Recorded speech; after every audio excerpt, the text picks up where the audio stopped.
106 নম্বর আয়াতে বলা হচ্ছে, মা নানসাখ মিন আয়াতিন আও নুনসিহা নাতি বিখাইরিম মিনহা আও মিসলিহা।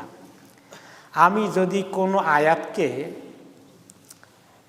বাতিল করে দেই, পরিবর্তন করে দেই অথবা ভুলিয়ে দেই, তাহলে আমি ওর চেয়ে আরও ভালো আরেকটি নিয়ে আসব অথবা তার মতোই আরেকটা নিয়ে আসব। আলাম তাআলাম আন্নাল্লাহ আলা কুল্লি শাইইন কাদির। আপনি কি জানেন না যে আল্লাহ তাআলা সকল কিছুর উপর ক্ষমতা রাখেন। আল্লাহ তাআলা কোনো আয়াত যদি বদল করে দেন, পরিবর্তন করে দেন অথবা ভুলিয়ে দেন রাসূলুল্লাহ সাল্লাল্লাহু আলাইহি ওয়াসাল্লামকে, তাহলে আল্লাহ তাআলা এর পরিবর্তে আরেকটি ভালো আয়াত দেবেন কোরআনের, অথবা কমপক্ষে সেটা সমপরিমাণ দেবেন, এর চেয়ে কমের কোনো আয়াত দেবেন না। তার অর্থ কি? কোরআন শরীফে নাসেখ এবং মানসুখ আছে। নাসেখ হলো পরের আয়াত যেটা আগের আয়াতকে রদ করে দিয়েছে, পরিবর্তন করে দিয়েছে, আগের আয়াতের হুকুমকে পরিবর্তন করে দিয়েছে, পরের আয়াতটাই ফাইনাল হুকুম দেবে। যেমন আপনারা জানেন যে মদ খাওয়া প্রথম দিকে কোরআনের আয়াতে নাজিল হয়েছে, মদ সম্পর্কে জিজ্ঞাসা করা হয়েছে মদটা খাওয়া ঠিক আছে কি না। তো আল্লাহ তাআলা বলে দিলেন কি, ফিহিমা ইসমুন কাবীর ওয়া মানাফিউ লিন্নাস।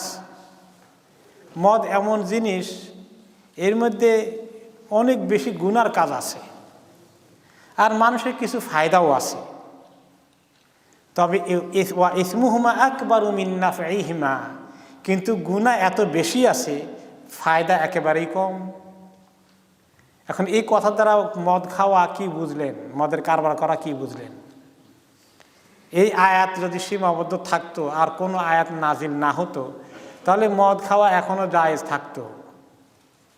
একটু খাওয়াটা একটু নেশা হয়, একটু উল্টাপাল্টা কিছু হয়, এইটা একটু অসুবিধার বিষয়, কিন্তু একেবারে হারাম না এরকম বোঝা যেত।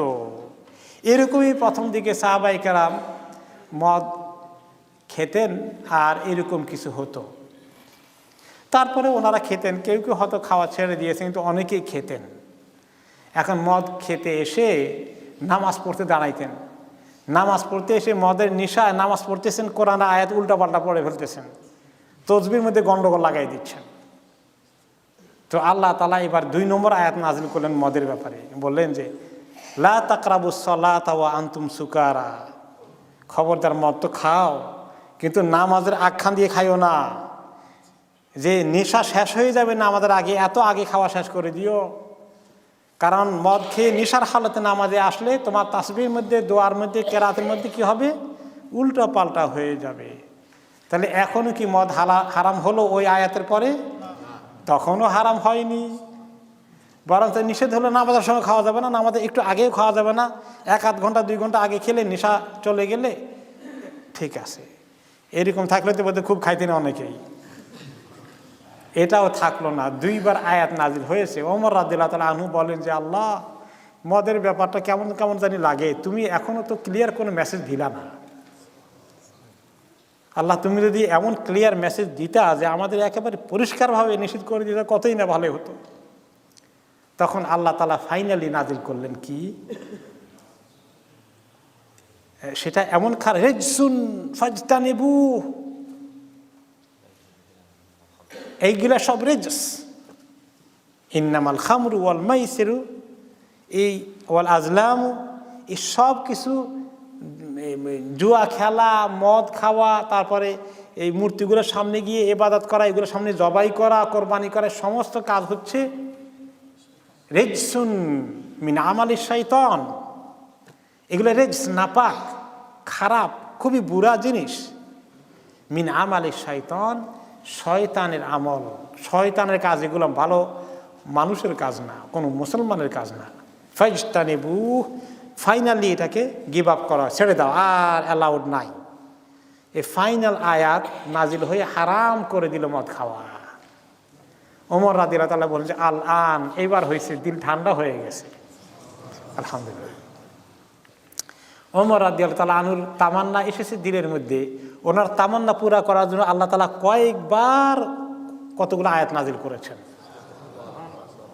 আরেকটা হলো কি, তখনও পর্দার আয়াত পুরোপুরি নাজিল হয় নাই, সাহাবারা পুরুষ মহিলা দেখা সাক্ষাৎ করেন। এমনকি স্বয়ং রাসূলুল্লাহ সাল্লাল্লাহু আলাইহি সাল্লামের বাড়িতে মেহমান আসলে উনি ঘরে নিয়ে গেলে ওনার বিবি সহ একসঙ্গে এক প্লেটে খান, বড় প্লেটে। আরবদের খাওয়া ছিল ফ্যামিলি সাইজ প্লেট, বড় প্লেট, এক প্লেটে 5 জন 7 জন এরকম খেতে পারে। তো ওমর রাদিয়াল্লাহু তাআলা আনহু খেতে বসছেন, নবী করিম সাল্লাল্লাহু আলাইহি সাল্লামের তিনি নিজেও খাচ্ছেন, ওনার বিবিরাও খাচ্ছেন একই প্লেট থেকে, বাইরের এক বদবী মেহমান আসে সেও খাচ্ছে। তো ওমর রাদিয়াল্লাহু তাআলা আনহু পর্দার আয়াত নাজিল হয় না, এই জন্য একসঙ্গে বসে খাচ্ছেন। বলেন তো তখন সময়টা কেমন গেছে? এখন আপনারা এইভাবে চিন্তা করা যায় না, তাই না? অদ্ভুত লাগে। ওমর রাদিয়াল্লাহু তাআলা আনহু খুব সাবধানে খাচ্ছেন, ওনার বিবিরা পাশে বসা আছে। ওই বেদুইন যে বদবী, তার কোনো হুঁশটুস নাই, সে নাড়াচাড়া করতেছে যে রাসূলুল্লাহ সাল্লাল্লাহু আলাইহি ওয়াসাল্লাম বিবির হাতেও তার হাত লেগে যাচ্ছে। এটা ওনার কাছে খুব খারাপ লাগলো যে আল্লাহ, তুমি যে পর্দার ব্যাপারে ক্লিয়ার আয়াত নাজিল করে দিতা কতই না ভালোই হতো। আল্লাহ তাআলা পর্দার আয়াত নাজিল করে দিলেন। নবীর বিবিরা এবং তার মাধ্যমে সমস্ত মুমিন মহিলারা, তোমরা পর্দার অন্তরালে থাকো। নারী পুরুষের এইভাবে একসঙ্গে বসে খাওয়া দাওয়া, বেপর্দায় চলা, এটা আর এখন থেকে জায়েজ নাই। এরকম ওমর রাদিয়াল্লাহু তাআলা আনহুর দরখাস্তকে আল্লাহ তাআলা বহুত কবুল করে আয়াত নাজিল করেছেন। তাহলে বলবেন যে ওমর রাদিয়াল্লাহু তাআলা না চাইলে কি আল্লাহ তাআলা আয়াত এগুলো নাজিল করতেন না, হুকুম এগুলো দিতেন না? আল্লাহ তাআলা দিতেন, কিন্তু কোনো কোনো মানুষকে যদি আল্লাহ তাআলা কাজে লাগান, আপনার আপত্তি আছে? ওমর রাদিয়াল্লাহু তাআলা আনহুকে আল্লাহ তাআলা এই ফজিলতটা দিবেন, এই মর্তবাটা দেবেন, কিন্তু আল্লাহ তাআলা এটা আগে থেকেই ফয়সালা করে রাখছেন। এটা তো কোরআনের অংশ, কোরআন তো আল্লাহ 2-1 আয়াত রেখে দেবেন না। এটা মাঝখান দিয়ে ওনাকে আল্লাহ তাআলা এত চান্স দিয়ে দিলেন। এখন এই আয়াতগুলোতে কি শিখলাম আমরা? যে হুকুম পরিবর্তন হয়েছে, এইটার নাম হলো নাসখ এবং মানসুখ। যে আয়াত পরে এসে আগেরগুলাকে মিটিয়ে দিয়েছে, আগেরগুলার হুকুম আর রাখিনি, সেগুলো হলো মানসুখ আয়াত, ইংলিশে বলে অ্যাব্রোগেটেড। আর যেগুলো নাসখ পরে এসে বাকিগুলোকে উঠিয়ে দিয়েছে, পরেরটা যেটার হুকুম এখন থেকে কার্যকরী হবে, ফাইনাল হুকুম যেটা, সেটাকে বলা হয় নাসখ অ্যাব্রোগেটর। এই নাসিখ এবং মানসুখ অত্যন্ত গুরুত্বপূর্ণ জিনিস। কোরআনের মধ্যে যেরকম নাসিখ মানসুখ আছে, হাদিসের মধ্যেও নাসিখ এবং মানসুখ আছে। আবার এই তো দেখলেন যে আয়াত কিন্তু তিনটাই আছে, প্রথমটাও আছে, দ্বিতীয়টাও আছে মদের উপরে, 3 নম্বরটাও আছে। এখন আমরা আমল করব কোনটার? 1 নম্বরটা না 2 নম্বরটা না 3 নম্বরটা? 3 নম্বরটার আমল করতে হবে। এইটা হলো নাসিখ। আর যেগুলো হুকুম মানসুখ হয়ে গেছে ওগুলো আমল করা যাবে। এখন কেউ যদি বলে মদ খেয়ে এসে নামাজ পড়ে আর তার মাথায় এরকম এরকম করে, আপনি তাকে বলেন কি করছো? সে বলে যে আমি তো কোরআন শরীফে আয়াত পড়ছি, লেখা আছে লা তাকরাবুস সালাতা ওয়া আনতুম সুকারা, মদ খাওয়া অবস্থায় নামাজ পড়ো না, আমি তো নামাজের আগে খাইছি, নাউজুবিল্লাহ। অথবা আল্লাহ তাআলা 2 নম্বর প্রথম আয়াতে কি বলছেন? ফিহিমা ইসমুন কাবীর ও মানাফিউ লিন্নাস, এর মধ্যে গুনাহ আছে, অনেক বেশি গুনাহ, কিন্তু মানুষের কিছু ফায়দাও আছে। তো কিছু ফায়দা তো আছে, ব্যবসা বাণিজ্য হয়, কিছু ফায়দা আছে না মদের মধ্যে? মদের কারবার করলে লাভ হয়, ভালো ইনকাম হয়, এটা তো ফায়দা। তো ফায়দা তো আছে, কোরআন শরীফও আছে, আপনি মানা করেন কেন? কেউ যদি এটা বলে আপনাকে, তাহলে কি বলবেন? যে 3 নম্বর আয়াতে যাও, রিজসুন মিন আমালিশ শাইতান ফাজতানিবু, এটা নাপাক, হারাম, বাতিল, শয়তানের কাজ, খবরদার এটাকে পরিহার করো। তাহলে মানসুখ আয়াতকে আর আমল করা যাবে না, নাসিখ আয়াতকে আমল করতে হবে। এগুলো হলো যে কোরআনের আয়াত এখনো আছে, কিন্তু কিছু কিছু নাসিখ আছে, আবার আয়াতকে আল্লাহ তাআলা উঠিয়ে নিয়ে গেছেন, আয়াত আর কোরআনের মধ্যে এখন নাই, আগে ছিল, উইথড্র করে নিয়ে গেছেন আল্লাহ তাআলা, আয়াত সহ নিয়ে গেছেন। একটু আগে মদের এক্সাম্পল দিলাম, এটাকে বলা হয় যে আয়াত আছে কিন্তু আয়াতের হুকুমগুলো উঠে গেছে, হুকুম মানসুখ হয়ে গেছে, স্টিল কোরআন শরীফের আয়াত আছে, আমরা তেলাওয়াত করব, নামাজ পড়ব, ওইটাকে আমরা কোরআনের অংশ মনে করি, এখনও ধরে রাখছি। কিন্তু কিছু আয়াত এসেছিল সাময়িকভাবে, পরে আল্লাহ তাআলা উঠিয়ে নিয়েছেন। আল্লাহ তাআলা সে আয়াতকে উঠিয়ে নিয়ে গেছেন, আয়াত সহ উঠিয়ে নিয়ে গেছেন। তার এক্সাম্পল এসেছে, কোরআন শরীফে এক জায়গায় আয়াত ছিল, আশ-শাইখু ওয়াশ-শাইখাতু ইযা জানায়া ফারজুমুহুমা আল-বাত্তাতান। বিবাহিত নারী এবং পুরুষ যদি জেনা ব্যভিচারে লিপ্ত হয় বিবাহ শাদী করার পরে, তাহলে তাদেরকে তোমরা চূড়ান্তভাবে প্রস্তর নিক্ষেপ করে তাদেরকে মৃত্যুদণ্ড কার্যকরী করো। এই জন্য বিবাহিত নারী পুরুষ জেনা ব্যভিচার করলে শরীয়তের আইন কোনো দেশে কার্যকরী থাকলে সেখানে তাদেরকে কি শাস্তি দিতে হবে? শরীয়তের কোর্টে পাথর নিক্ষেপ করে মৃত্যুদণ্ড। আয়াত এটা এখন আর কোরআন শরীফের ভিতরে নাই, কিন্তু এই হুকুমটা কার্যকরী আছে। এটা আগেটার উল্টা, মদের আগের দুটা আয়াত এখন আছে, হুকুম আর কার্যকরী নাই। কিন্তু এখানে হলো যে জেনা ব্যভিচারের শাস্তি কার্যকরী থাকবে, কিন্তু আয়াত তার তেলাওয়াতের ভিতরে নাই। এটা আরেক রকমের নাসখ, এটা আরেক রকমের মানসুখ হয়েছে। আরেকটি আয়াতের কথা এসেছে যে লাউ কানা লিবনি আদম ওয়াদিয়ানি মিন যাহাবিন লাবতাগা লাহুমা সালিসান। কোন বনি আদমের যদি দুইটা মাঠ ভর্তি সোনার মাঠ থাকতো, সোনার খনি দিয়ে দুইটা মাঠ ভর্তি হয়ে আছে, পুরো সোনায় ভর্তি, তাহলে সে চাইতো আমার যদি 3 নম্বর একটা মাঠ থাকতো কতই না ভালো হতো। এইটাও একটা আয়াত ছিল, এটা উঠে গেছে, এখন মানসুখ হয়ে গেছে। কিন্তু ওই কথাটার কাছাকাছি কথা হাদিসে এসেছে, যেটা এখন আমরা পড়ি, যে কোনো বনি আদমের যদি একটা মাঠ থেকে সোনায় ভর্তি, সে বলবে মাত্র আমার একটা মাঠ আছে, যদি আরেকটা মাঠ সোনায় ভর্তি থাকতো কতই না ভালো হতো। এটা এখনো হাদিসে আছে। তাহলে এরকম এক্সাম্পল আপনারা দেখলেন যে আল্লাহ তাআলা এরকম করেন, যে কোনো হুকুমকে উঠাই নেন, একসময় হালাল ছিল হারাম করে দিয়েছেন, হারাম ছিল এটাকে হালাল করে দিয়েছেন। এরকম কিছু কিছু ঘটনা এই শরীয়তের মধ্যে আছে। প্রথম যুগে অ্যালাউড ছিল, পরে আস্তে আস্তে আল্লাহ তাআলা এটাকে উঠিয়ে দিয়েছেন। এই আয়াত নাজিল হওয়ার কারণ কি, শানে নজুল কি, সেই প্রসঙ্গে এসেছে। ইমাম কুরতুবী রাহমাতুল্লাহ উল্লেখ করেছেন যে এটা হচ্ছে শরীয়তের অন্যতম গুরুত্বপূর্ণ একটা আয়াত, আয়াতুন উযমা ফিল আহকাম। শরীয়তের হুকুমগুলো নির্দিষ্ট করে নেওয়ার জন্য ফুকাহাদের কাছে এটা একটা বড় ধরনের গুরুত্বপূর্ণ দলিল। ওয়া সাবাবুহা আনাল ইয়াহুদ লাম্মা হাসাদুল মুসলিমিন ফি তাওয়াজ্জুহ ইলাল কাবা ওয়া তাআনু ফিল ইসলাম। যখন ইহুদি জাতি মদিনায় তারা মুসলমানদেরকে হিংসা করা শুরু করে দিল এবং ইসলামকে আঘাত করে কথা বলা শুরু করে দিল, কারণ মদিনা তয়্যিবা হিজরত করার পরে প্রথম দিকে রাসূলুল্লাহ সাল্লাল্লাহু আলাইহি ওয়াসাল্লাম নামাজ পড়েছিলেন। মদিনায় পৌঁছে কিছুদিন মদিনার ইহুদিদের দৃষ্টি আকর্ষণের জন্য আল্লাহ তাআলা ওনাকে পারমিশন দিলেন যে আপনি এখন বাইতুল মাকদাসের দিকে নামাজ পড়েন। কিবলা ছিল কোন দিকে তখন? বাইতুল মাকদাসের দিকে। কিন্তু প্রায় 16 মাসের মতো থাকলো, কিছুটা ইখতিলাফ আছে রিওয়ায়াতের মধ্যে। রাসূলুল্লাহ সাল্লাল্লাহু আলাইহি ওয়াসাল্লাম কিছুদিন করলেন যে দেখি না ইহুদিরা আমাদের দিনটা গ্রহণ করে কি না, কারণ তারা দেখলো তাদের কেবলার দিকে আমরা যখন কেবলা করিয়ে নিয়েছি, মুসা আলাইহিস সালামের এবং দাউদ আলাইহিস সালামের, সুলাইমান আলাইহিস সালামের কেবলার দিকে আমরা পড়ি, তাহলে তারা মনে করবে তাহলে তো এই ধর্মতে একই ধর্ম, একই জায়গা থেকে এসেছে, তাহলে হয়তো তারা বিশ্বাস করবে আমাদের দিনকে কবুল করে ফেলবে। তারা তো কবুল করলোই না, 2-4 জন আসলো, কিন্তু মেজরিটি রয়ে গেল তাদের দিনের উপরে।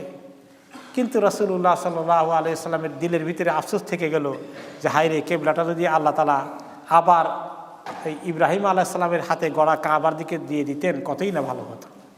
16 মাস পরে আল্লাহ তাআলা কেবলা ঘুরিয়ে দিলেন কোন দিকে? কাবার দিকে। তো কাবার দিকে কেবলা ঘুরে গেল। রাসূলুল্লাহ সাল্লাল্লাহু আলাইহি ওয়াসাল্লাম তখন কাবার দিকে নামাজ পড়লেন। তখন মদিনার ইহুদিরা বলা শুরু করলো, এই যে কীরকম ধর্ম নিয়ে আসছে, একবার ওই দিকে কেবলা আবার এই দিকে কেবলা। এটা তো তখন তারা বলা বলি শুরু করে দিল, এটা আসলে কোনো আল্লাহর নাজিল কোনো ধর্ম না, তিনি নবীও না, এইটাই প্রমাণ তিনি ধর্মের হুকুম একবার উল্টান আবার পাল্টান, মন মতো তিনি ধর্মকে নিয়ে খেলাখেলি করতেছেন, তিনি যে হক নবী না এইটাই বড় প্রমাণ হয়ে গেল। নাউজুবিল্লাহ। তারা এই অপপ্রচার শুরু করার একটা সুযোগ পেল। তারা বলল যে কেমন কোরআনে সূরা সাইয়াকুলুর মধ্যে আসবে, আপনারা কিছুদিন পরে তাফসীর শুনবেন, কেবলা বদলের কথা, পরিবর্তনের কথা সেখানে আসে। তো তারা বলে যে কেমন কোরআন, ফামা কানা হাযাল কোরআন ইল্লা মিন জিহাতিহি ওয়া লিহাযা ইনাকিদু বা'দুহু বা'দা। এই কোরআন যে মুহাম্মদের নিজের বানানো কোনো সন্দেহ নাই, কারণ দেখা যায় কয়েকদিন এই হুকুম থাকে, আবার কয়েকদিন ওই হুকুম পাল্টিয়ে দেয়। তখন আল্লাহ তাআলা আয়াত নাজিল করলেন, এই যে এই আয়াতগুলো, যে আমি যদি পাল্টাইয়া দেই, একটা আয়াতকে পরিবর্তন করে দেই, উঠাইয়া নেই, মুছিয়ে দেই, ভুলেই দেই, তাহলে আমি আরেকটা আয়াত দেব তার চেয়েও ভালো ভালো হুকুম নিয়ে আসবে, বা কমপক্ষে তার মানে থাকবে, এর চেয়ে এমন কিছু না যে ভালো একটা নিয়ে তার চেয়ে খারাপ একটা দিয়ে দেব, এরকম কিছু না। আয়াত তো সবগুলোই ভালো, কোনোটাই খারাপ না, কিন্তু হুকুমের দিক থেকে মানুষ মানে কম্পেয়ার করতে পারবে, তার চেয়ে কম ভ্যালু এরকম কিছু দেওয়া হবে না। এটা আল্লাহ তাআলা ডিনাই করলেন। এরপরে এই নাসিখ এবং মানসুখ এত গুরুত্বপূর্ণ জিনিস শরীয়তের।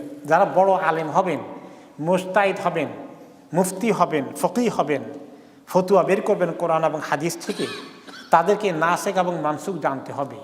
ভালো আলেম হতে হলে এইগুলো পড়তে হবে। এই নাসিখ মানসুখ কোথায় পাওয়া যায়? তাফসিরের বোঝার জন্য, ফিকহ বোঝার জন্য উলুমুল কোরআন, উলুমুল হাদিস পড়তে হয়। উলুমুল কোরআন এবং উলুমুল হাদিস, কোরআন সংক্রান্ত অনেকগুলো জ্ঞান অর্জন করতে হয়। শুধু কোরআনের মিনিং বুঝলে হবে না। উলুমুল কোরআনের মধ্যে অনেক কিছু আছে, সেখানে নাসিখ মানসুখের কথা আছে। এরকম হাদিসের ব্যাপারেও নাসিখ মানসুখের অনেক কথা আছে। এগুলো না জানলে বড় আলেম হওয়া যায় না।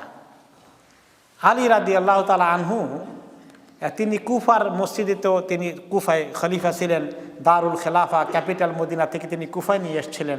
যখন তিনি খলিফা হন, তিনি একদিন মসজিদে এসে দেখলেন, ফাইদা রাজুলুন ইখাউফুন নাস, একটা লোককে দেখলেন যে খুব করে ওয়াজ করতেছে, লোকদেরকে একেবারে মানে খুব জাহান্নামের ভয়টা খুব করে দেখাচ্ছে আর কি, খুব জাদরেল মার্কা ওয়াজ করতেছে।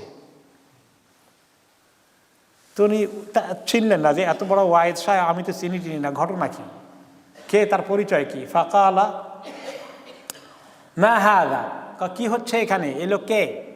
তখন একজনের জবাব দিলেন যে এখানে যেটা হচ্ছে, রাজুলুন ইউযাক্কিরুন নাস, এক লোক আসছে, লোকদেরকে একটু ওয়াজ করতেছে, লোকদেরকে ওয়াজ করে শোনাচ্ছেন। ফাকালা লাইসা বিরাজুলিন ইউযাক্কিরুন নাস লাকিন্নাহু ইয়াকুলু আনা ফুলান ইবনে ফুলান ফাআরিফুনি।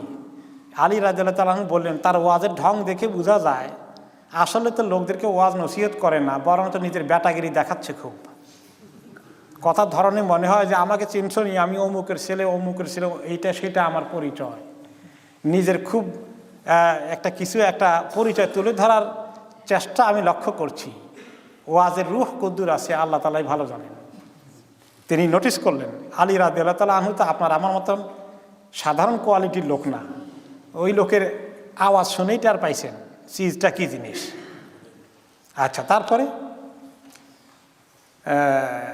উনি আসলেন তার কাছে, এসে বললেন ফাআরসালা ইলাইহি, বলে ওয়াজ শেষ হলে তাকে বলো আমার সঙ্গে দেখা করতে। তো লোকটা দেখা করতে আসছে। আলী রাদিয়াল্লাহু তাআলা আনহু ইন্টারভিউ নিলেন, বললেন আতারিফুন নাসিখ মিনাল মানসুখ, ওয়াজ করো যে নাসিখ কি জিনিস, মানসুখ কি জিনিস, আয়াত কোনটা নাসিখ কোনটা মানসুখ, হাদিস কোনটা নাসিখ কোনটা মানসুখ, এগুলা জানো, এগুলার জ্ঞান অর্জন করেছ? ফাকালা লা, না এই দুটো শিখে নেই হুজুর। ফাকালা ফাখরুজ মিন মাসজিদিনা ওয়ালা তুযাক্কির ফিহি, আমাদের মসজিদ থেকে সোজা বাইরে হয়ে যাও, আর কোনো সময় এখানে ওয়াজ করতে আসবে না। কি করা দেখছেন? আমাদের এখানেও দুনিয়ার বহুত লোক ওয়াজ করতে চায়, কিছুতে আছে যোগ্যতা আছে, কিন্তু কিছু আছে এমন লোক ওয়াজ করার কোনো যোগ্যতা নাই, কিন্তু খুব শখ আছে। বহুত লোক এরকম পাওয়া যায়, খুব শখ মাশাআল্লাহ ওয়াজ করা। এটা যে কত বড় জিম্মাদারি, আল্লাহ তাআলা আমাদেরকে বোঝার তৌফিক দান করুন। হ্যাঁ, নিজে একটু ভালো করে লেখাপড়া না করে, লেখাপড়া না শিখে ওয়াজ করার শখ অনেকেরই থাকে। তারপর অন্য রেওয়ায়তে আসছে, সে যখন বলল যে না নাসেখ মানসুখ তো শিখিনি, তখন তিনি বললেন হালাক্তা ও আহলাক্তা, তুমি এইগুলো এলেম না শিখে সঠিকভাবে নাসেখ মানসুখ না শিখে ওয়াজ করতে বসছ, নিজেও হালাক হলা, মানুষকেও হালাক করবা। কত গুরুত্বপূর্ণ নসিহা দেখছেন তো। এই হলো নাসেখ মানসুখের গুরুত্ব। এখন আমরা দেখি যে এই নাসেখ এবং মানসুখ যে ঘটে, আল্লাহ তাআলা যে আয়াতকে উঠিয়ে নেন অথবা হুকুমকে উঠিয়ে নেন, আয়াত বাকি আছে, এর মধ্যে অনেক কিছু গুরুত্বপূর্ণ বিষয় আছে যেগুলো আল্লাহ তাআলা উঠিয়ে নিয়েছেন।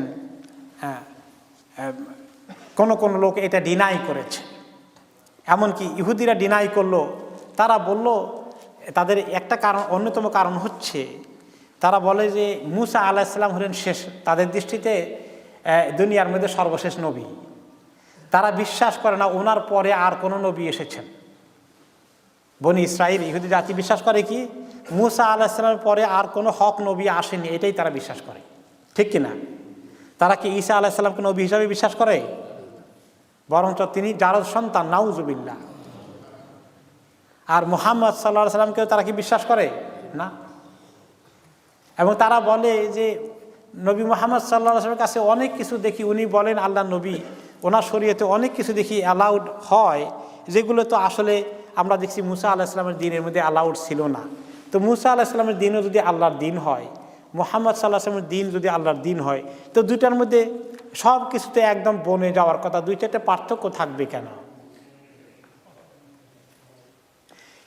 দেখেন, সমস্ত নবীদের মূল দাওয়াত তো এক ছিল, কুলু লা ইলাহা ইল্লাল্লাহ তুফলিহুন, কালিমার দাওয়াত এক নম্বর থাকবে, ঈমানের দাওয়াত, আমলের দাওয়াতও থাকবে। মূল আমলগুলো সব জামানায় ছিল।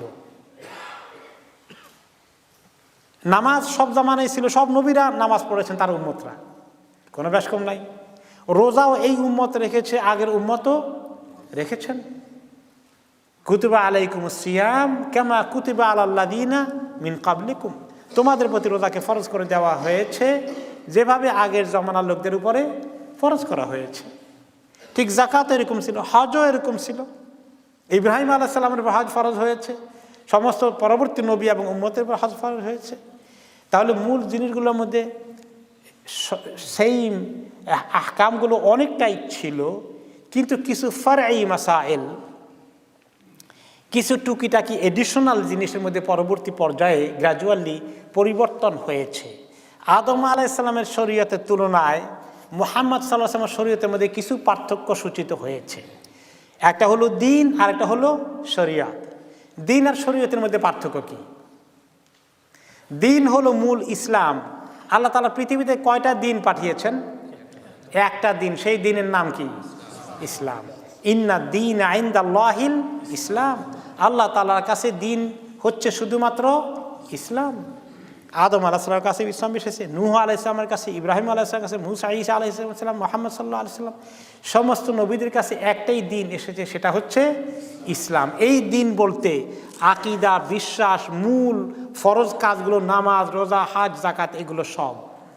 আর শরিয়াহ, আদম আলাইহিস সালামের শরীয়তের কিছু পার্থক্য ছিল নূহ আলাইহিস সালামের শরীয়তের সঙ্গে। নূহ আলাইহিস সালামের শরীয়তের টুকিটাকি কিছু সেকেন্ডারি বিষয়ে পার্থক্য ছিল ইব্রাহিম আলাইহিস সালামের শরীয়তের সঙ্গে। এইভাবে মুসা আলাইহিস সালাম, ঈসা আলাইহিস সালাম, দাউদ আলাইহিস সালাম, মুহাম্মদ সাল্লাল্লাহু আলাইহি সাল্লাম শরীয়তের মধ্যে কিছু জিনিসকে আল্লাহ নাসেখ করেছেন, কিছু জিনিসকে আল্লাহ তাআলা মানসুখ করে দিয়েছেন। এই জিনিসটা সকল যুগে হয়ে আসছে। যে ইহুদিরা যে বলে দিল যে আল্লাহ তাআলার কোরআন হলে, কিতাব হলে, এইটা কেমনে আবার উঠাই নেওয়া হবে, আবার আগের কিতাবের সঙ্গে মিলবে না, হুবহু 100% মিলতে হবে, একটা দুইটা ব্যাসকম হলেও 2 নম্বর হয়ে গেছে। তাদের এই বক্তব্য ঠিক নয়। তাদের এই বক্তব্য ঠিক নয়। তার কারণ হচ্ছে, এক্সাম্পল এসেছে অনেকগুলো, আমি 2-4টা এক্সাম্পল আপনাদেরকে পড়ে শোনাই ইনশাআল্লাহ তাআলা। যেমন, কে পারবেন আদম আলাইহিস সালামের শরীয়তের সঙ্গে আমাদের শরীয়তের একটা পার্থক্য কেউ বলেন তো? জি, আদম আলাইহিস সালামের ছেলে মেয়েরা কোথায় বিয়ে শাদী করছে?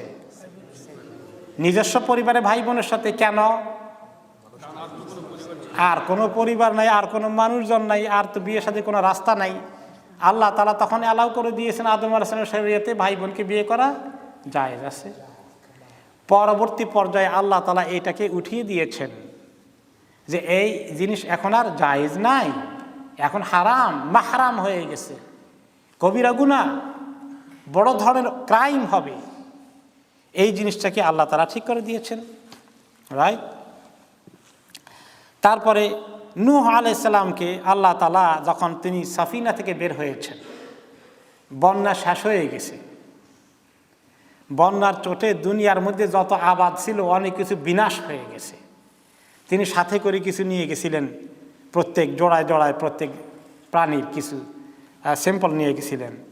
এইগুলা থেকে আস্তে আস্তে বরকত হয়ে বেড়ে বেড়ে দুনিয়ার মধ্যে আবার হলো আর কি।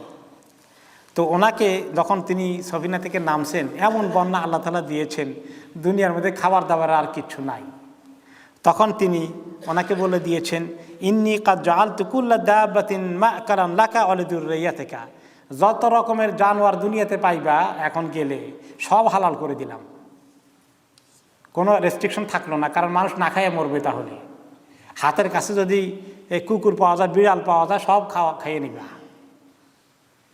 ওকে, ওয়া আতলাকতু যালিকা লাকুম কানাবাতুল উশব, এমনভাবে রেস্ট্রিকশন উঠেই দিলাম যেভাবে দুনিয়ার যত রকমের সবজি আছে সব হালাল, তোমার জন্য যত রকমের জানোয়ার আছে সব হালাল করে দিলাম। মা খালাদ্দাম ফালা তাকুলুহু, তবে এরকম যদি বাঘ পাও, শূকর পাও বা শিয়াল পাও, যেটাই পাও খাও, তবে রক্ত খাইও না, রক্তটা ফালাই দিও। এই দু রেস্ট্রিকশন শুধু রাখছেন। তারপরে মূসা আলাইহিস সালাম এবং বনি ইসরাঈলের উপরে আল্লাহ তাআলা অনেকগুলো জিনিসকে, হাইওয়ানকে হারাম করে দিয়েছিলেন। ওকে, যেমন এই মূসা আলাইহিস সালামের শরীয়তে অনেকগুলো রেস্ট্রিকশন আসছিল। সেই রেস্ট্রিকশন যে তারা তাদের জন্য আল্লাহ তাআলা এই চর্বি খাওয়া হারাম করে দিয়েছেন। জানোয়ারের কোনো চর্বি তারা খেতে পারবে না, ইল্লা মাখতালা, তবে আযম, তবে হাড্ডির সঙ্গে লেগে থাকা যদি একেবারে সামান্য কিছু থাকে লেশ চর্বির, ওইটা খাওয়া যাবে, এছাড়া চর্বি খাওয়া একদম হারাম। এরপরে তাদের একসঙ্গে আবার অনেকখানা একসঙ্গে রাখতে পারবে না, খেতে পারবে না, আলাদা আলাদা রাখতে হবে। এরপরে শনিবারে তারা কাজকর্ম করতে পারবে না, হারাম। পরে যখন ঈসা আলাইহিস সালামকে আল্লাহ তাআলা পাঠিয়েছেন, বা মুহাম্মদ সাল্লাল্লাহু আলাইহি ওয়াসাল্লামকে আল্লাহ তাআলা পাঠিয়েছেন, শনিবারে কাজ করা আর হারাম থাকে নেই। দেখছেন মানসুখ হচ্ছে এক শরীয়ত থেকে আরেক শরীয়তে। ইহুদিদের এখনও অবস্থা আছে, তারা বোধহয় দুধ আর কি গোশত নাকি মাছ একসঙ্গে রাখতে পারবে না, আলাদা ফ্রিজ থাকতে হবে, তাই না? কি বলেন তো, জানা আছে কার বেশি করে? তাদের আলাদা ফ্রিজ থাকবে, দুধ যেখানে থাকবে সেখানে অন্য অনেকগুলো আইটেম থাকতে পারবে না, অন্য আলাদা ফ্রিজে রাখতে হবে। হেভি রেস্ট্রিকশন, অনেক কড়া শরীয়ত। এবং আল্লাহ তাআলা বলছেন যে বেশি বেয়াদবি করছিল, শরীয়তকে টাইট করে দিছি। ওই যে গরু জবাই করতে বলছিল, কাহিনী শুনলেন? কষি গরু একটা জবাই করে, কী রকম গরু, কী রং, কত বয়স, কী সমাচার, 3 বার 5 বার 10 বার প্রশ্ন করে আল্লাহ তাআলা এমন টাইট করে দিয়েছিলেন, কঠিন হয়ে গেছে। এরকম অনেক শরীয়তে তারা বেশি প্রশ্ন করার কারণে আল্লাহ টাইট করে দিয়েছেন। কিন্তু এই আখিরি নবীর জমানায় আল্লাহ তাআলা অনেক ইজি করে দিয়েছেন, যেগুলোকে তারা সেটা নিয়ে কোয়েশ্চন করতো যে কেমন নবী তুমি, আমাদের এত নবী ছিলেন, 3 নবী যে এক শরীয়ত আনলো, তোমার শরীয়ত দেখি অন্যরকম, হবে কেমনে? তো আল্লাহ তাআলা বলে দিয়েছেন যে আমি যখনই পরিবর্তন করি, আগে তার থেকে পরে ওনাকে দিছি, ভালোটা দিছি, আরও মানুষের জন্য আরও সুবিধা হলো। হ্যাঁ, তোমরা এটাকে কবুল করো না, আলহামদুলিল্লাহ বলো, তোমরা এটা নিয়ে আর আপত্তি করো, আর্গুমেন্ট করো কেন?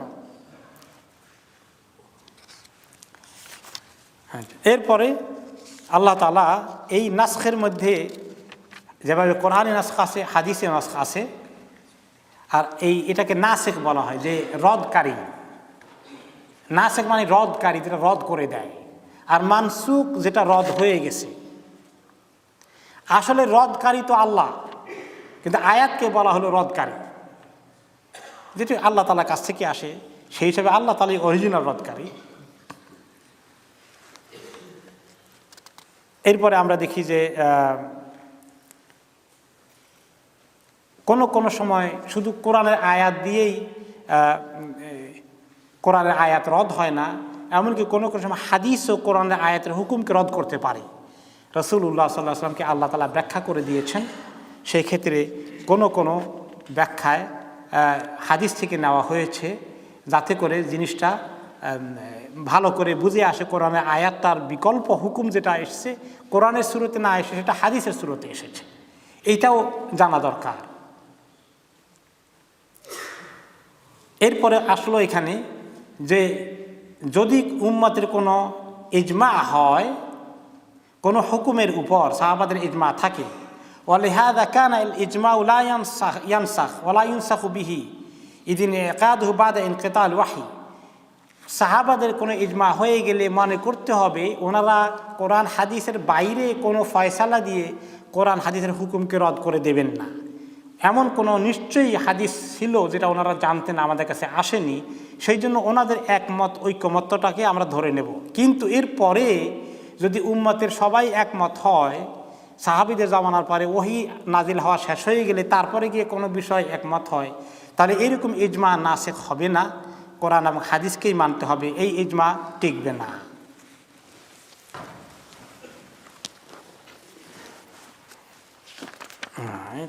বিসমিল্লাহ। এই ইমাম কুরতুবী থেকে আমরা এখানে কিছু অতিরিক্ত কথা শিখেছিলাম। এরপরে আমরা তাফসীর ইবনে কাসিরে চলে আসি।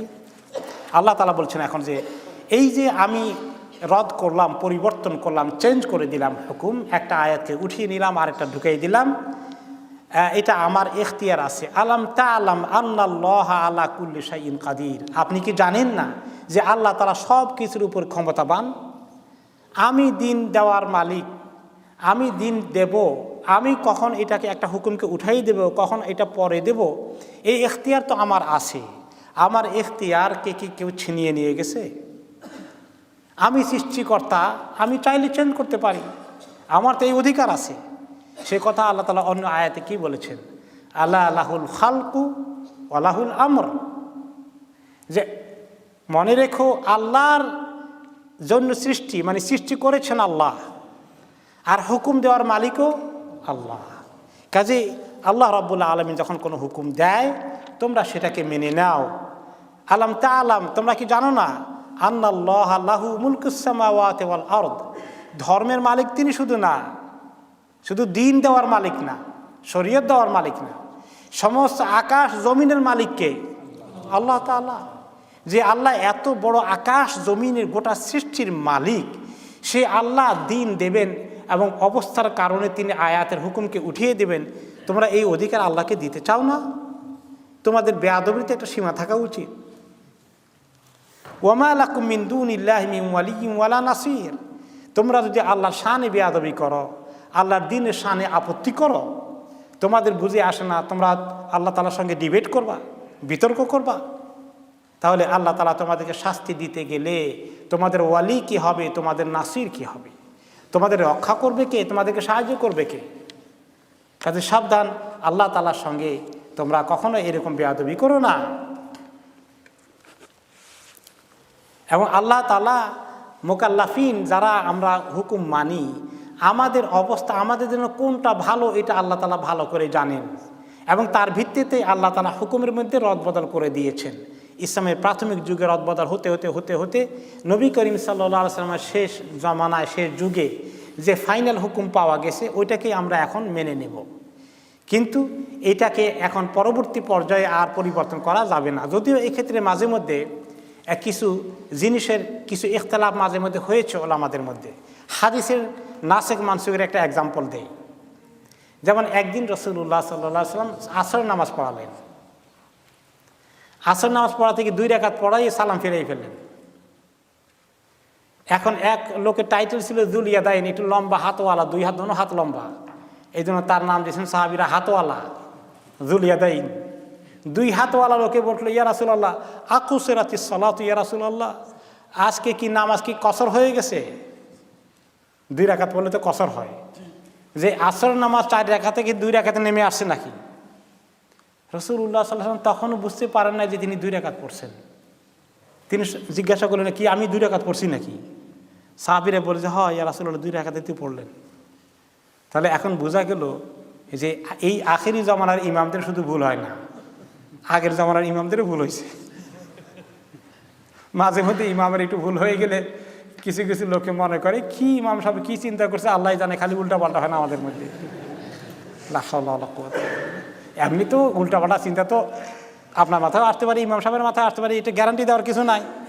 কিন্তু যেখানে নবীর ভুল হয়েছে, তিনি 2 রাকাত পড়ছেন, যে জিজ্ঞাসা করার পরেও তিনি আবার ভেরিফাই করতেছেন, তখনও খেয়াল করতেছেন না, তাহলে বোঝা গেল ইনসানের ভুল হতে পারে।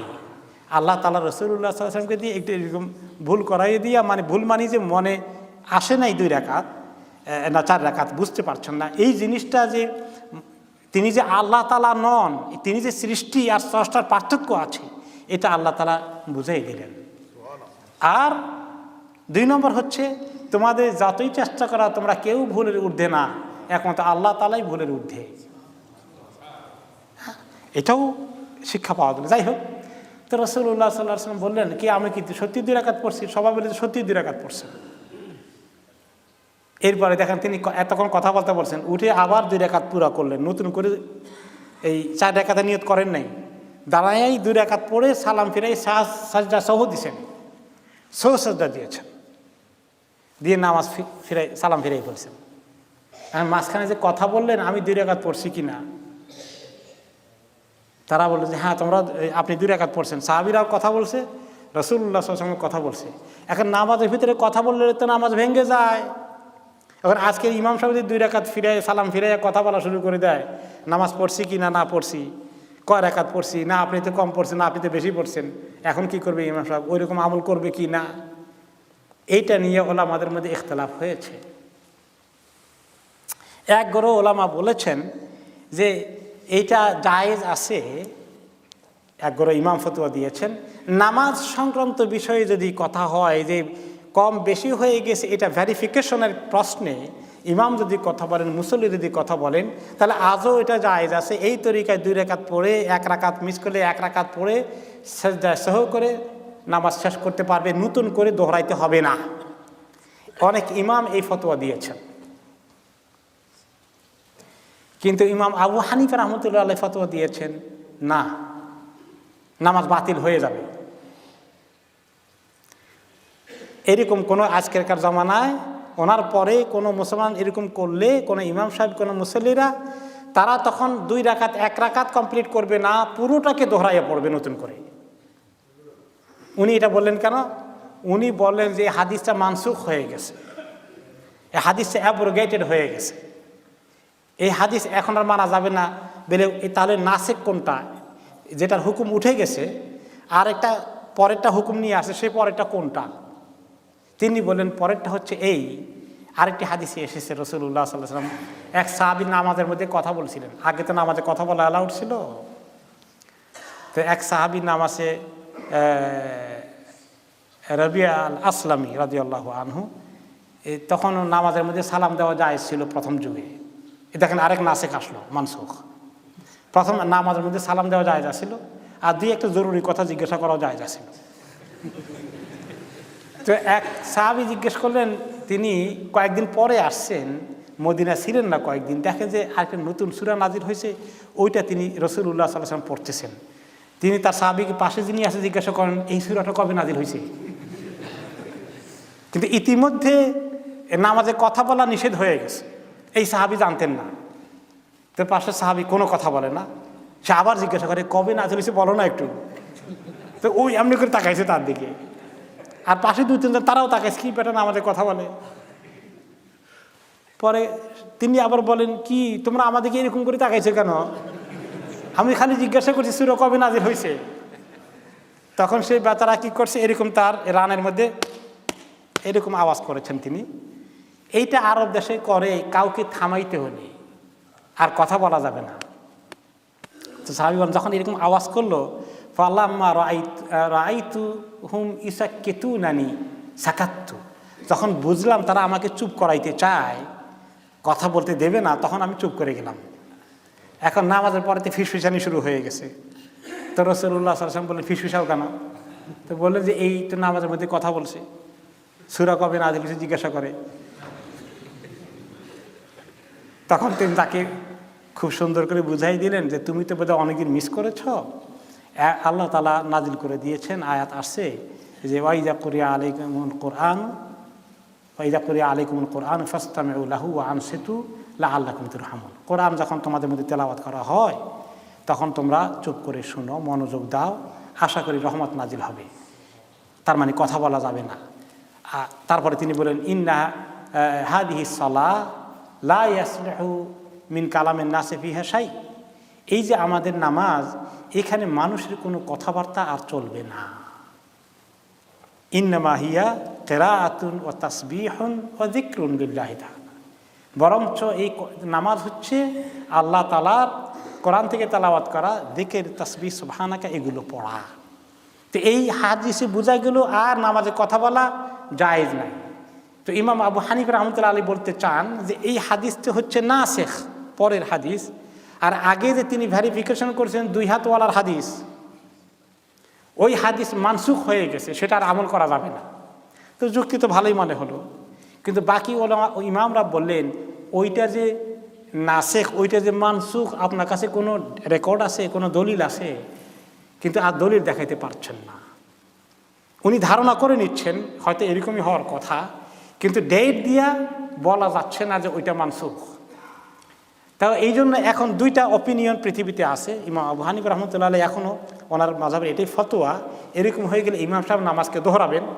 আর অন্যান্যদের ফতোয়া চলতেছে তাদের ফিকহ কিতাবে যে এরকম হয়ে গেলে যদি ভেরিফিকেশন করা লাগে, কেউ সংশোধনী দৃষ্টি আকর্ষণ করলে সালাম ফিরানোর পরে ইমাম সাহেব উঠে 1-2 রাকাত বা 3 রাকাত যেটাই মিস করেছেন কমপ্লিট করবেন, সাজদা সহ দিয়ে দিবেন। তাহলে নাসিখ মানসুখের ব্যাপারে কিছু বিষয় ইখতিলাফ পাওয়া গেছে। এটা ডেট তারিখ পাওয়া গেলে আর কোনো ইখতিলাফ নাই যে এইটা নিশ্চিত পরের, ওইটা নিশ্চিত আগের। আগেরটা উঠে গেছে হুকুম, পরেরটা বাকি রয়ে গেছে। এই সন তখন তো সাহাবায়ে কেরাম এরকম ডেট দিয়ে লিখে রাখতেন না, আর ওই সময় তো ক্যালেন্ডারও ছিল না। এরকম সন টন এগুলো আবিষ্কার হয়েছে কবে? ওমর রাদিয়াল্লাহু তাআলার জামানায় তিনি এটার একটা সন, দিন তারিখ, দিনপঞ্জি লেখানোর কাজ শুরু করে দিয়েছিলেন। তার আগে ছিল না এগুলো আরবদের কাছে, যার ফলে নাসিখ মানসুখের বিষয়টা নিয়ে মাঝে মধ্যে ইখতিলাফ হয়ে যায়। আপনারা এখন বুঝতে পারলেন যে নাসিখ মানসুখ কী জিনিস, বুঝছেন তো? এটা এমন 2টা শব্দ, বাংলায় এটা ভালো কোনো প্রতিশব্দ নাই। তো আমি যদ্দূর পারলাম কিছু ইশারা ইঙ্গিতে বোঝানোর চেষ্টা করলাম। আল্লাহ তাআলা এই আয়াতের মধ্যে বলে দিলেন যে দেখো, আমি যাই কিছু পরিবর্তন করি এই শরীয়তের মধ্যে, অথবা আগের নবীর শরীয়তের তুলনায় এই নবীর শরীয়তের মধ্যে আমি যাতে কিছু পরিবর্তন এনে দিয়ে থাকি, তাহলে এটা তোমাদের জন্য ফায়দা রয়েছে। এবং এই অধিকার আল্লাহ তাআলার আছে, তিনি যা সৃষ্টি করেন তিনি করবেন। কাকে ছেলে মেয়ে 5টা দিবেন, কাকে 1টাও দেবেন না, এটা নিয়ে আল্লাহ তাআলার সঙ্গে ঝগড়া করার রাইট কারো আছে? কাকে হায়াত আল্লাহ লম্বা করে দিবেন, বিছনার মধ্যে পড়ে এত কষ্ট পাচ্ছে, সহজে মৌতি হচ্ছে না। এই দেশে তো কিছুদিন আগে হুইল চেয়ারওয়ালা এক মহিলা না পুরুষ, ওই ইথেনেজিয়ার জন্য নিজের জীবনকে হত্যা করে ফেলবে, ডাক্তারে ওষুধ দিয়ে তার মেরে ফেলবে। এটার জন্য সে অনেক আইন করলো, অনেক চেষ্টা করলো, আইন পাশ করাইতে পারলো না, কোর্টে গেল। আবার কিছু লোক আছে আহারে মরার কথা না, পট করে মরে গেল, হায়াত শেষ হয়ে গেছে। তো এই এখতিয়ার কার? আল্লাহ তাআলার। এমন কিছু বিষয় আছে যে এগুলো তোমরা আল্লাহ তাআলার উপরে ছেড়ে দেবে, এবং আল্লাহ এটা করেন কেন এটা জিজ্ঞাসা করার মানুষের রাইট নাই। হাদিসে এসে, কোরআনে আল্লাহ তাআলা অন্য আয়াতে বলেছেন লা ইউসআলু আম্মা ইয়াফআলু ওয়া হুম ইউসআলুন। তিনি, তাকে জিজ্ঞাসা করার কোনো রাইট কারো নেই, তিনি কেন এটা করেন, কেন আল্লাহ এটা করলেন। কিন্তু তাদেরকে জিজ্ঞেস করা হবে তারা কেন উল্টাপাল্টা করলো। আমাদের আমল সম্পর্কে আল্লাহ তাআলা জিজ্ঞাসা করার রাইট আছে, তিনি জিজ্ঞেস করবেন। আর আল্লাহ তাআলার কোনো কাজের ব্যাপারে, কোনো শানের ব্যাপারে, কোনো ফায়সালার ব্যাপারে, কোনো হালাল হারাম ফতোয়ার ব্যাপারে আমাদের এরকম প্রশ্ন করার অধিকার নাই। এই জন্য অনেক সময় মানুষ না বুঝে প্রশ্ন করে, হ্যাঁ, যে আচ্ছা এই সুদ টুদ ছাড়া আজকালকার জমানা কি অর্থনীতি চলতে পারে? এটা তো সম্ভব না, এরকম মানুষ মনে করে বসে। মনে হয় যেন আখেরি জমানার খবর আল্লাহ তাআলার নাই, ওনারই আছে খবর। কিয়ামত পর্যন্ত পৃথিবীর মধ্যে কি পরিবর্তন আসবে, কি বিবর্তন আসবে, কি সায়েন্টিফিক ডেভেলপমেন্ট হবে, এগুলো মনে যেন আল্লাহ তাআলার খবর নাই। সুবহানাল্লাহ। আল্লাহ রাব্বুল আলামিন কিয়ামত পর্যন্ত কি হবে, কিয়ামতের পরে কি হবে, সমস্ত খবর যার আছে, আলিমুম বিদাতিস সুদূর, তোমার অন্তরের ভিতরে লুকায়িত কি আছে সেটার খবর আছে।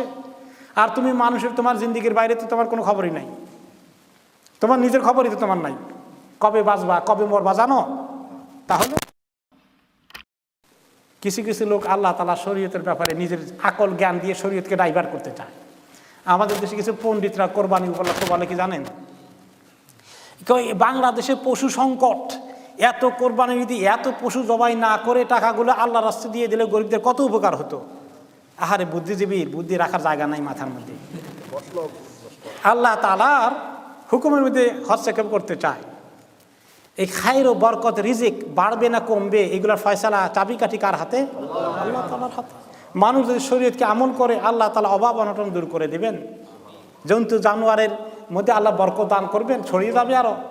আর যত আল্লাহ তাআলার নাফরমানি করবে, শরীয়তের বিরুদ্ধে যাবে, তত মানুষের রিজিকে সংকট দেখা দেবে। এই জিনিসটা মানুষ বোঝা দরকার। তারপরে এরকম এক্সাম্পল মনে করেন একটা হাদিসে এসেছে যে কোনো মহিলা, যেই ব্যক্তি আল্লাহর উপর তুমিনু বিল্লাহি ওয়াল ইয়াউমিল আখির, যে মহিলা আল্লাহ এবং আখিরাতের উপর ঈমান রাখে, সেই জন্য বিনা মাহরামে সফর না করে, মাহরাম ছাড়া এক দেশ থেকে আরেক দেশে না যায়, মাহরাম ছাড়া যেন হজে না যায়। হজের মধ্যে অনেকে প্রশ্ন করেন, মাহরাম ছাড়া সফর করা যাবে না, মহিলা একলা সফর করবে না। কারণ হচ্ছে এটা হাদিসে নিষেধ এসেছে।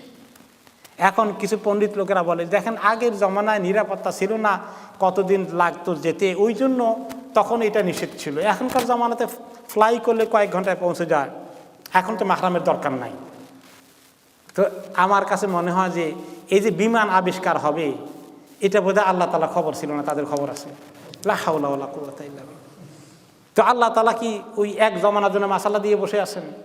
কিয়ামত পর্যন্ত মাসালা থাকবে। মানুষের এটা ইয়াকিন করা উচিত, বোঝা উচিত, জানা উচিত, মানা উচিত, শরীয়তের মধ্যে হুকুমকে মানা উচিত।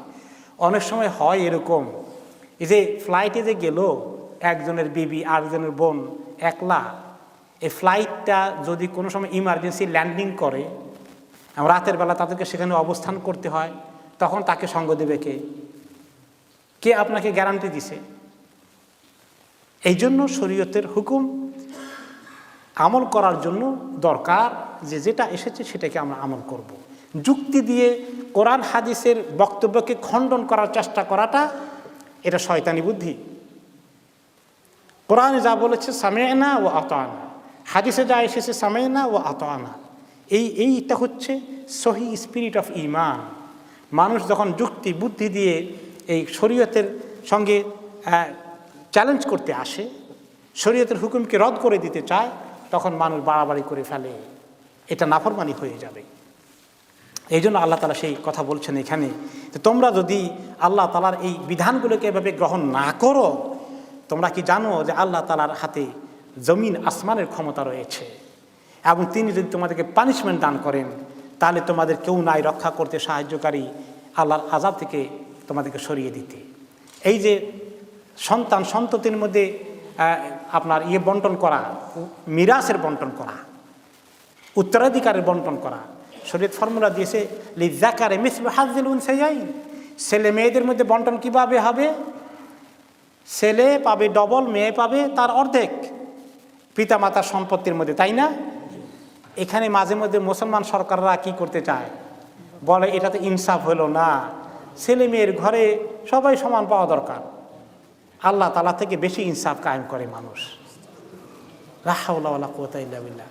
এতে করে মানুষের ঈমান থাকে। আর এই জন্য সাবধান, কোরআন হাদিসের কোনো বিধানের ব্যাপারে আদারও কোনো কমেন্ট করা, কোনো ধরনের ভালো আছে ধারণা করা, এটা ঈমানকে সালব করে দেয়। আপনার ঈমানকে একদম হাওয়া হয়ে যাবে, গায়েব হয়ে যাবে, আপনি বেঈমান হয়ে যেতে পারেন। সাবধান কথা বলতে। আম তুরিদুনা আন তাসআলু রাসূলাকুম কামা সুইলা মূসা মিন ক্বাবল ওয়া মান ইয়াতাবাদ্দালিল কুফরা বিল ঈমানি ফাকাদ দাল্লা সাওয়াআস সাবিল। তোমরা কি চাও আমার নবীকে জিজ্ঞেস করতে, তোমাদের নবীকে জিজ্ঞেস করতে, প্রশ্ন করতে বেশি বেশি করে, তার সঙ্গে বাদানুবাদ করতে, তার সঙ্গে বিতর্ক করতে, যেভাবে মূসা আলাইহিস সালামকে এরকম উল্টাপাল্টা প্রশ্ন করেছিল। ওয়া মান ইয়াতাবাদ্দালিল কুফরা বিল ঈমান ফাকাদ দাল্লা সাওয়াআস সাবিল। আর যেই ব্যক্তি এই কুফর দিয়ে ঈমানকে পাল্টিয়ে ফেলে, সে ব্যক্তি বহু দূরের গোমরাহিতে চলে গেল। তার মানে কি, যে রাসূলুল্লাহ সাল্লাল্লাহু আলাইহি ওয়াসাল্লাম যা কিছু শরীয়ত নিয়ে এসেছেন কোরআন ভিত্তিক আর হাদিস ভিত্তিক, এই সবগুলোকে বিনা প্রতিবাদে মেনে নিতে হবে। আর কেউ যদি প্রতিবাদ করে, কেউ যদি এটা নিয়ে তর্ক বিতর্ক করে এবং ওনাকে বেশি বেশি করে প্রশ্ন করে, ওনার পরে শরীয়তের হুকুম মানতে চায় না, শুধু প্রশ্ন করতে থাকে, তাহলে এটা বড় বেয়াদবি হবে, যেভাবে মুসা আলাইহিস সালামের সঙ্গে করা হয়েছে। আর এরকম না করলে কুফর হয়, ঈমান হয় না। শরীয়তের কোনো হুকুমের ব্যাপারে আপত্তি করলে ঈমান থাকে না। হামুকাল্লাহ। আমি একজনকে বললাম যে এরকম করা তো ঠিক না, এরকম ব্যবসা তো সুদ হয়ে যায়। সেই বেচারা অবশ্য এদের বুঝতে পারেননি, তার দিলটা হয়তো সাফ আছে, কিন্তু বুঝের কমতির কারণে বলে বসলো যে এরকম হলে কেমনি হবে, তাহলে তো দুনিয়াতে কোনো কাজ করবার করা যাবে না। এই কথাটা যে আপত্তিকর, সেই বেচারা এটা বুঝতে পারেনি। ভালো মুসলমান মাশাআল্লাহ, কিন্তু স্পিরিটটা আয়ত্ত করতে পারেনি যে এরকম মন্তব্য করা ঠিক না। আমি আরেকদিন বলেছিলাম যে এক বিয়ে পড়িয়েছি, তো চাচা শ্বশুরের কিছু একজন দামাদের হাতে, জামাইয়ের হাতে সোনার আংটি ঢুকিয়ে দিচ্ছে। আমি হাত ধরে ফেললাম, আমি এটা ঢুকাবেন না, এটা ঢুকাই দিলে কবিরা গুনাহ হবে, ওনার হাতে দিয়ে দেন, উনি রাত্রে বিবির সঙ্গে দেখা হলে তাকে হাদিয়া দিয়ে দিবেন। তখন উনি বলে আপনি কোত্থেকে নতুন হাদিস নিয়ে আসছেন? সারা জীবন করে আসলো আমাদের গ্রামে, এগুলা আমাদের দেশে করে আসলো। সঙ্গে সঙ্গে এই যে কথা বললো, এই কথা বললে কি হয় জানেন? আল্লাহ বলে দিচ্ছেন, ধমক দিচ্ছেন, ওমাই ইয়াতাবাদ্দালিল কুফরা বিল ঈমান। এরকম কথা বলে ঈমান থাকে না, কুফরের দিকে চলে যায়। যে ব্যক্তি এরকম কথা বলে প্রতিবাদ করে, রিজেক্ট করে, মানতে চায় না, অস্বীকার করে, তাহলে সেই ব্যক্তি কুফরে নিয়ে আসলো ঈমানের পরিবর্তে। আর যে ব্যক্তি এরকম করবে, ফাকাদে দাল্লা সাওয়া আস-সাবিল, সেই ব্যক্তি অনেক বড় গোমরাহিতে লিপ্ত হয়ে গেল, অনেক দূরে চলে গেল দ্বীন ইসলাম থেকে। এক হাদিসে রাসূলুল্লাহ সাল্লাল্লাহু আলাইহি ওয়াসাল্লাম এমনকি ওনাকে বেশি বেশি প্রশ্ন করতে নিষেধ করেছেন। আল্লাহ তাআলা বলেছেন, ভালো ঈমানদার হলে তারা বলবে কি, রাসূলুল্লাহ সাল্লাল্লাহু আলাইহি ওয়াসাল্লাম কোনো কিছুর খবর দিলে কোরআন থেকে হাদিস থেকে তারা বলবে সামি'না ওয়া আতা'না, আমরা শুনলাম এবং মেনে নিলাম। আর যারা মুনাফিক তারা বলে সামি'না ওয়া আসাইনা, শুনছি আর মানলাম না। মুনাফিকদের কারবার হলো উল্টা। তো এই জন্য রাসূলুল্লাহ সাল্লাল্লাহু আলাইহি ওয়াসাল্লামকে তর্ক বিতর্ক করা, বেশি করে কথা বলা, এটা তিনি নিষেধ করেছেন। একটা হাদিসে তিনি বলেছেন, ওকে কানা ইয়ানহা আন কিল ওয়া কাল ওয়া ইদাআতিল মাল ওয়া কাসরাতিস সুআল। রাসূলুল্লাহ সাল্লাল্লাহু আলাইহি ওয়াসাল্লাম এই কিল ও কাল, ও কি বলছে, অমুকে জানি কি বললো, অমুক জায়গায় এই কথা শোনা গেছে, গুজবের কথা, উইদাউট রেফারেন্স, শোনা মুখে কথা ছড়িয়ে দেওয়া, কারো ব্যাপারে কোনো দুর্নাম রটাই দেওয়া, এরকম কিছু করা, এগুলা তিনি নিষেধ করেছেন। ওয়া ইদাআতুল মাল, আর নিজের টাকা পয়সা আল্লাহ তাআলা দিলে এটাকে বেহুদা খরচ করা। কেউ কেউ এরোপ্লেনে বিয়ে করতে চায়, কোটি কোটি টাকা, লাখ লাখ টাকা খরচ করে। আল্লাহ তাআলা মাল দিছেন, মাশাআল্লাহ, এটাকে নষ্ট করতেছে, অপব্যয় করছে, এটা আল্লাহ নিষেধ করেছেন। ইদাআতুল মাল ও কাসরাতুস সুআল, আর বেশি বেশি প্রশ্ন করা থেকে আল্লাহ তাআলা নিষেধ করেছেন। প্রশ্ন করা মাঝে মধ্যে ভালো, কিন্তু কোনো কোনো ভাই যখন বলে যে আপনার সঙ্গে একটু 2-1 মিনিট কথা বলি, 2-1 মিনিট বলতে এসে এই 2-1 মিনিটের সঙ্গে কথা একটা বললে এটারে পেঁচায় পেঁচায় 3বার 5বার প্রশ্ন করেন, শাখা প্রশাখা বের করে প্রশ্ন করেন, আবার 2-3বার রিপিট করেন। তো এটা অনেক সময় মানুষ টায়ার্ড হয়ে যায় উত্তর দিতে দিতে। কাসরাতুস সুআলকেও আল্লাহ তাআলা বেশি পছন্দ করেননি। রাসূলুল্লাহ সাল্লাল্লাহু আলাইহি ওয়াসাল্লাম একবার খুতবা দিচ্ছিলেন, খুতবা দিয়ে বললেন, আইয়ুহান নাস ইন্নাল্লাহা কাতাবা আলাইকুমুল হজ ফাহুজ্জু, হে লোকেরা, আল্লাহ তাআলা তোমাদের উপরে হজ করা ফরজ করে দিয়েছেন, এখন থেকে হজ ফরজ হয়ে গেল, হজ করো। এক ব্যক্তি লাফ দিয়ে উঠে বলল, আকুল্লা আমিন ইয়া রাসূলুল্লাহ, প্রত্যেক বছর হজ করা কি এক একজনের উপরে ফরজ নাকি? তিনি উত্তর দিলেন না। আবার প্রশ্ন করলো, তিনি ইগনোর করলেন। আবার প্রশ্ন করছে 3 নম্বর বার। তখন তিনি বললেন, না, প্রত্যেক বছর না। তারপরে বললেন, ওয়ালাউ কুলতু নাআম লা ওয়াজাবা, তুমি যে আমি ইগনোর করছি তারপরে প্রশ্ন করো, আমি যদি এখন হ্যাঁ বলে ফেলি তাহলে আল্লাহ তাআলা প্রত্যেক বছর ফরজ করে দিবেন, পারবা তখন?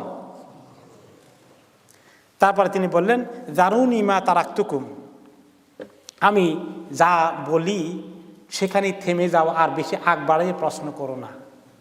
তোমাদের আগের জমানার লোকগুলো হালাক হয়ে গেছে এই নবীকে উল্টাপাল্টা বেশি প্রশ্ন করতে গিয়ে। এই জন্য প্রশ্ন করা জানার জন্য ভালো, কিন্তু কিছু লোকের একটা মেন্টালিটি আছে কি, তাদের মানে প্রশ্ন করার একটা থেকে শাখা পোশাকা দিয়ে যেতেই থাকে। এই জন্য মাঝে মধ্যে স্টপ করে দেওয়া দরকার। অতিরিক্ত প্র্যাকটিক্যাল ছাড়া ইমপ্র্যাকটিক্যাল বেশি প্রশ্নের দিকে যাওয়া ঠিক না। বাগদাদে এক ধরনের ফোকাহা ছিল, বুঝলেন, ফিকহ চর্চা করতো। তারা আর্টিফিশিয়াল প্রশ্ন তৈরি করতো। আর্টিফিশিয়াল প্রশ্ন তৈরি করতে, এরকম যদি হয় তাহলে কীরকম হবে, এরকম হলে কীরকম হবে, এরকম হলে কীরকম হবে, এগুলা বাইর করতো। করে করে খামাখা এই প্রশ্নের চর্চা করে জবাব চর্চা করতো। তো তাদেরকে বলা হতো আল ফোকাহা আল আরা আইতিউন। আরা আইতিউন মানে হলো যে আরা আইতা, তুমি কি মনে করে এরকম হলো, যে মনে করেওয়ালা ফোকাহারা, যারা মনে করে করে এগুলো আবিষ্কার করে। এটা ভালো জিনিস না।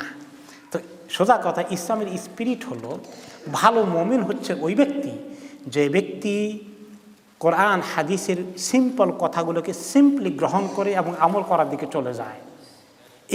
এর বাইরে বেশি পেশাপেশি করা, অতিরিক্ত ইন্টেলেকচুয়াল লাইনে ডুব দিয়ে একেবারে আপনার কনফিউজড হয়ে যাওয়া। এই জন্য যারা দার্শনিক মার্কা বেশি তারা সবসময় কনফিউজ থাকে। এই জন্য আমি বলছিলাম, ঢাকা ইউনিভার্সিটির প্রফেসর ছিলেন, দর্শন পড়াতেন, বহুত আগের কথা। তার একটা বাড়ি করছেন, বাড়ির নাম দিয়েছেন সংশয়। সংশয় মানে শোভা সন্দেহ, কনফিউশন। তো এই লাইনে বেশি যাওয়া ঠিক না। ভালো মুসলমান কোরআন হাদিসকে সিম্পল ওয়েতে নেওয়ার চেষ্টা করবে, আর সিম্পলিসিটিকে আল্লাহ তাআলা পছন্দ করেন। ওমর রাদিয়াল্লাহু তাআলা বলছেন, আল্লাহুম্মা ঈমানান কা ঈমানিল বাদওয়ি, আল্লাহ বেদুইনদের মতো সিম্পল ঈমান দান করেন। যারা শহরবাসী ওদের মধ্যে প্যাচপুচ বেশি, এই প্যাচওয়ালা ঈমান আল্লাহ আপনার কাছে চাই না।